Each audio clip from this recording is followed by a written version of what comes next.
Salam sejahtera. Sebelum saya menyampaikan renungan bagi kita hari ini, saya akan menaikkan satu buah pujian yang mungkin ini lagu yang sudah lama, ini lagu orang-orang tua zaman kita dulu, tetapi lagu ini memotivasi saya untuk mengambil judul ini untuk saya bagikan kepada sahabat doa dan sahabat iman saya. Bersaksi terus sampai Tuhan datang.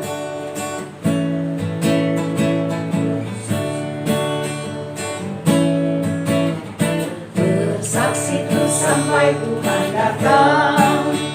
Bersaksi terus sampai Tuhan datang. Bersaksi, bersaksi, bersaksi, haleluya. Bersaksi terus sampai Tuhan datang. Sekali lagi.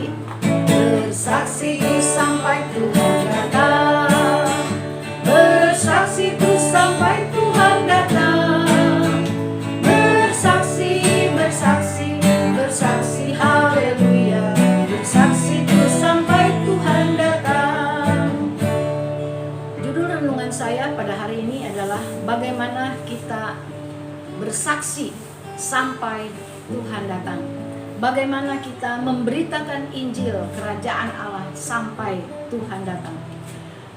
Bertolak dari judul ini, saya ingin membagikan banyak ayat yang akan mendukung dan menguatkan bagaimana cara kita bersaksi sampai Tuhan datang, ya. Matius pasal 10 ayat 7 berkata, Matius 10 ayat 7 berkata, "Pergilah dan beritakanlah kerajaan surga sudah dekat." Matius 16 ayat 15 juga hampir sama berkata, "Lalu Yesus berkata kepada mereka, pergilah ke seluruh dunia, beritakanlah Injil kepada segala makhluk." Dua ayat ini akan memotivasi kita bagaimana kita memberitakan Injil dan harus, karena kerajaan surga sudah dekat. Pertanyaan mungkin bagi kita, bagaimana caranya?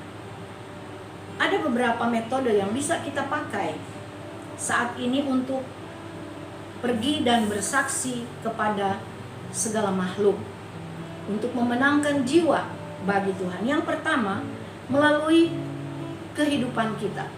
Ini metode pertama yang paling gampang, melalui kehidupan kita.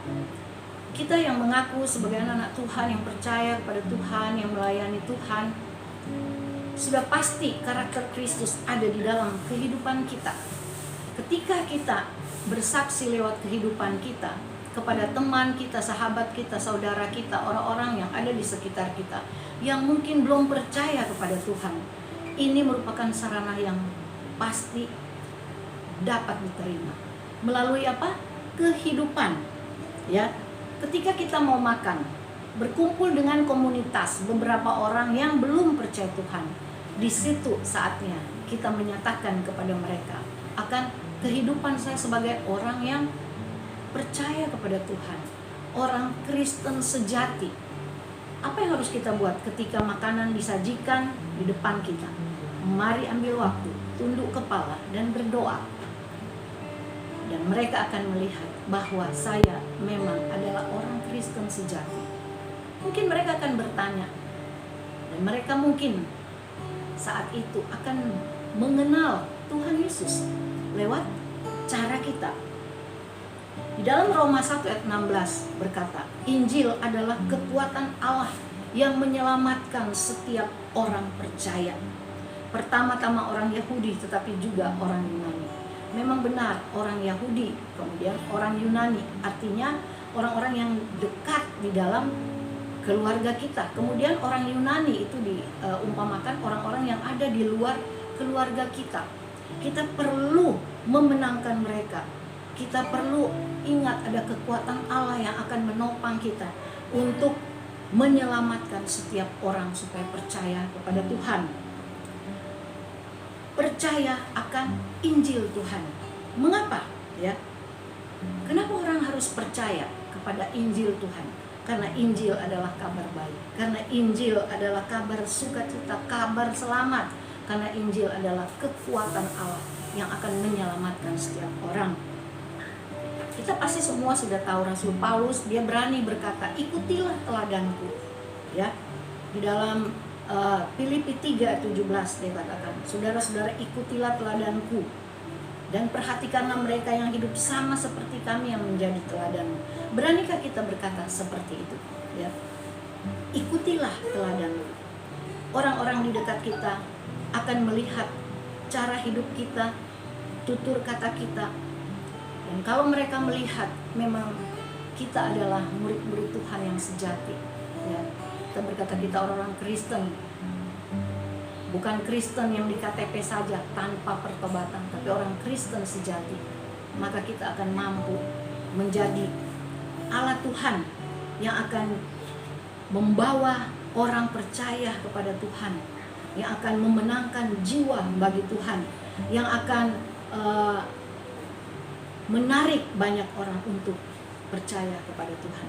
Yang kedua, ya, melalui keluarga. Kenapa keluarga? Karena keluarga adalah lembaga pertama yang didirikan oleh Tuhan. Keluarga merupakan peranan penting dalam membentuk dan menghasilkan generasi iman. Ingat, generasi iman. Karena keluarga yang beriman adalah keluarga yang kokoh, keluarga yang teguh, keluarga yang kuat. Dan pasti keluarga yang beriman, dia akan terhindar dari ajaran palsu dunia, ajaran yang bisa menyesatkan. Maka mari saya menghimbau semua sahabat iman, sahabat doa, selalu buatlah mesbah keluarga. Didiklah keluarga dalam takut akan Tuhan. Ajarlah di dalam keluarga untuk mengasihi Tuhan Allahmu dengan segenap hati. Yosua pasal 24 ayat 15 bagian akhir, dia memberikan satu seruan yang luar biasa kepada banyak bangsa Israel waktu itu yang melihat. Dia berkata, aku dan seisi rumahku, kami akan beribadah kepada Tuhan. Beranikah kita? Mari, ya, melalui keluarga kita kokohkan iman keluarga kita. Melalui pelayanan, ini yang ketiga, Tuhan ingin pakai hidup kita. Filipi 2 ayat 12 berkata, hai saudara-saudaraku yang kekasih, kamu senantiasa taat, karena itu tetaplah kerjakan keselamatanmu dengan takut dan gentar, bukan saja seperti waktu aku masih hadir, kata Rasul Paulus, tetapi terlebih pula sekarang waktu aku tidak hadir. Ayat ini berkata, kerjakanlah keselamatanmu. Sebagai orang percaya yang sudah diselamatkan oleh Tuhan, kita harus mengerjakan keselamatan yang sudah diberikan kepada kita. Semua kita sudah hafal, Efesus 2 ayat 8-9. Karena kasih karunia kamu diselamatkan, itu bukan hasil usahamu, itu bukan hasil pekerjaanmu. Jangan ada orang yang memegahkan diri. Atau kata lain kalau saya boleh katakan, jangan ada orang sombong. Tuhan ingin pakai kita, kita yang seperti apa? Kita yang tidak sombong, kita yang rendah hati, kita yang memiliki belas kasihan akan orang-orang yang terhilang, akan orang-orang atau saudara atau teman yang masih dalam belenggu dosa. Sahabat iman dan sahabat doa saya, mari beritakanlah Injil. Injil Yesus Kristus, kabar baik, kabar sukacita, kekuatan Allah kepada sekitar. Kapan? Saat ini. Kapan? Sekarang ini. Mengapa? Karena Tuhan tidak lama lagi akan datang. Terima kasih. Tuhan memberkati kita semua. Haleluya. Amin.